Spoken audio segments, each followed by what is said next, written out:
This is an ABC podcast.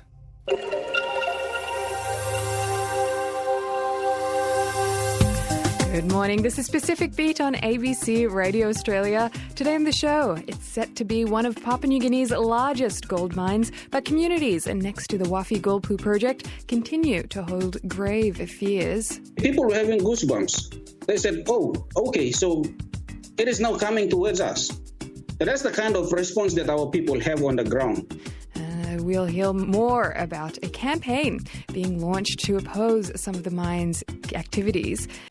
You're listening to Pacific Beat on ABC Radio Australia. And now it's set to be one of Papua New Guinea's largest gold mines, owned in part by Australian mining giant Newcrest. But even before operations begin, a multinational campaign opposing the Wafi Golpu project has begun. Community and church groups in Australia, New Zealand and Papua New Guinea have launched Say No to Deep Sea Tailing Placement. It's a campaign against the waste management system, sometimes shortened to DSTP, set to be used at the gold mine, which would see millions of tonnes of mining waste be dumped into the ocean.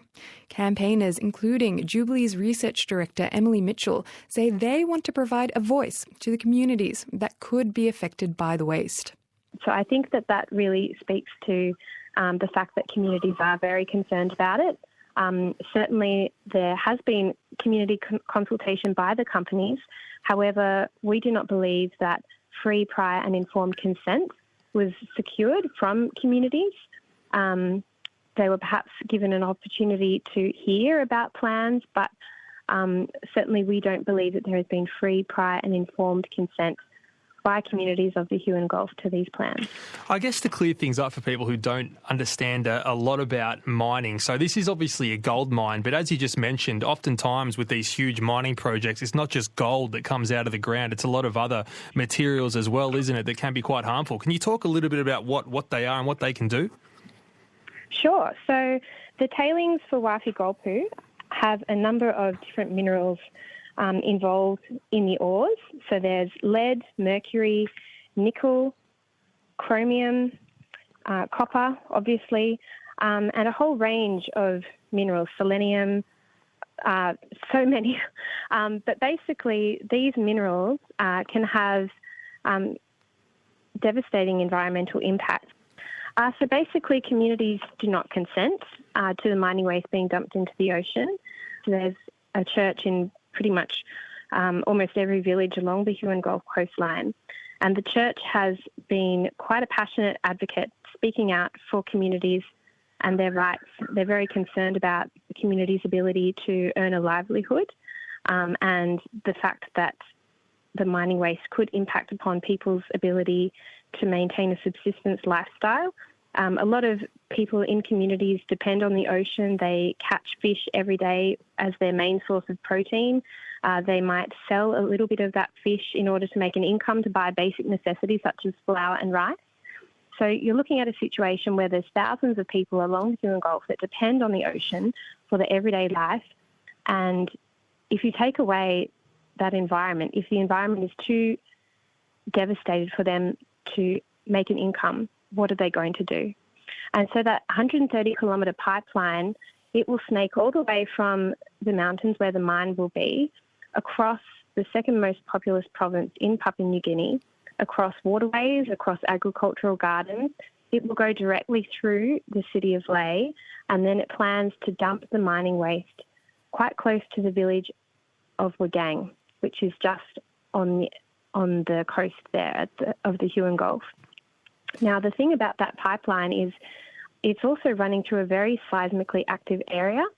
So on the 11th of September this year, there was a huge 7.6 magnitude earthquake near Lae, and there was things falling off shelves in shops. It was quite a large earthquake. It was the largest earthquake that they've had in Lae for quite a long time. But it's not the only earthquake that they've had. There have been many earthquakes in Lae over the past year, small ones sometimes. But basically, this pipeline, the risk of it rupturing is transferred across that entire 130 kilometres. And if it were to rupture or break, The mining waste could go into people's drinking water, remembering that there are arsenic compounds in the mining waste as well. It could devastate agricultural gardens. When you look at the amount of mining waste that will be pouring out of that pipeline, it could be quite concerning, the impacts that it could reap on people's land and on their gardens. That was Emily Mitchell from the Jubilee Australia Research Centre speaking there to reporter Kyle Evans. And the Jubilee Australia Research Centre has joined the Centre for Environmental Law and Community Rights in Papua New Guinea and the Australian-based Mineral Policy Institute for that campaign, as has the Evangelical Lutheran Church in Papua New Guinea. Environmental scientist Jotham Kalino is from the church. He grew up in Morobe province, where the mine is located, and says locals are worried about how the mine will change their way of life and the surrounding environment. People were having goosebumps. They said, oh, okay, so it is now coming towards us. That's the kind of response that our people have on the ground.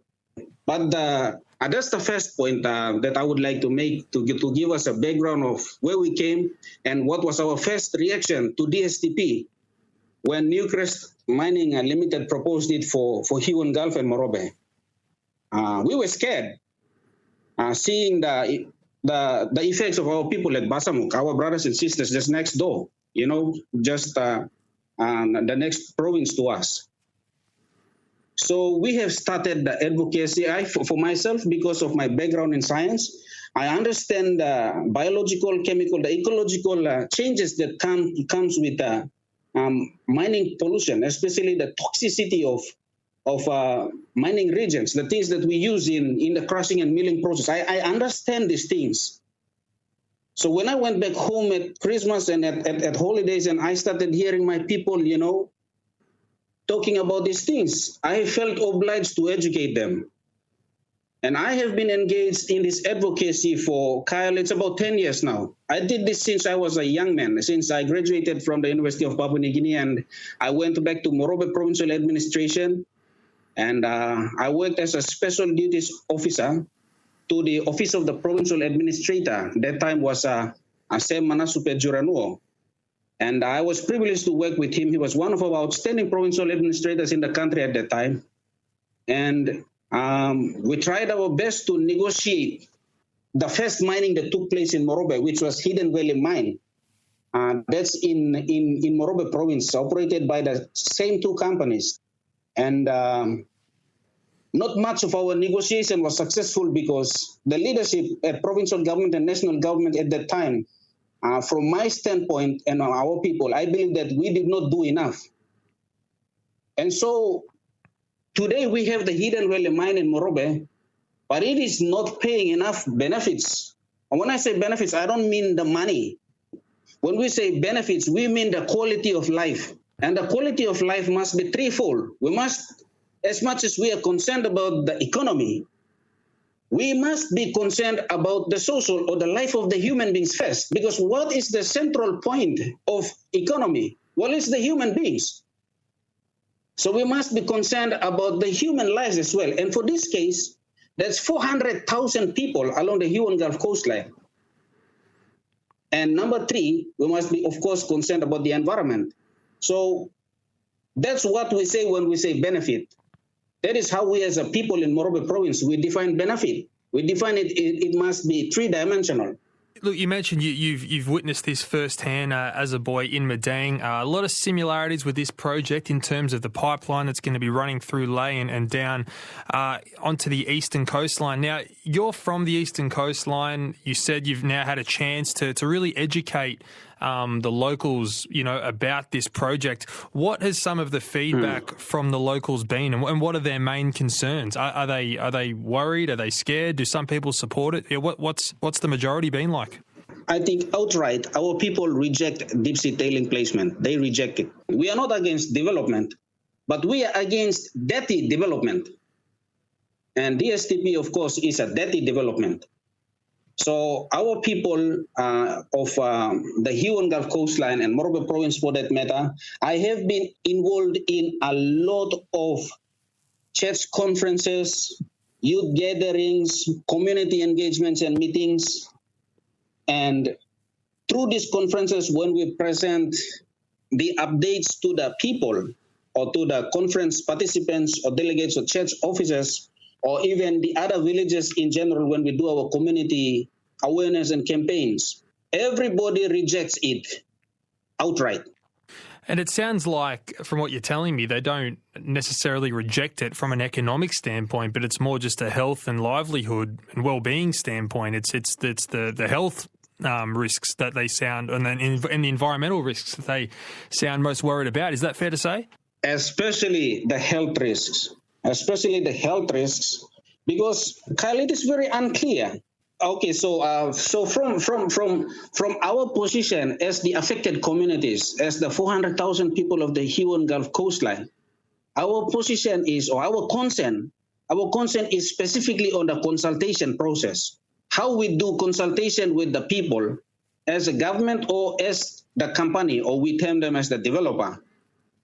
We have an obligation. Our concern is that as the government and as the developer, we have an obligation to humanity to tell the truth when we disseminate information. You have to give both the positive and the negative. And it is the people who are going to be affected. It is them who will decide whether they will accept it or they will reject it. And after that, the people give us what they call in Papua New Guinea a social license. That is the first thing. Once they give their consent, then you can go ahead with the project. We have never given our consent because information has been biased and been unclear since day one. And we still maintain our position today. We're not going to go ahead when we don't know where we are going. And when there's a lot of uncertainties out there. Because at the end of the day, after 30, 40 years, when the mine closure happens, and everybody is packed up and gone, we will be here, maybe sick, maybe hospitalized, maybe buried because of some effects of cancer. We will be here. And we don't want to get there. We want us to fix it now. That was Jotham Kalino from the Evangelical Lutheran Church of Papua New Guinea. He was speaking there to reporter Kyle Evans. And Pacific Beat has also contacted the Wafi Golpu gold mine operators to respond to these criticisms around their waste management proposals. We're yet to hear a response.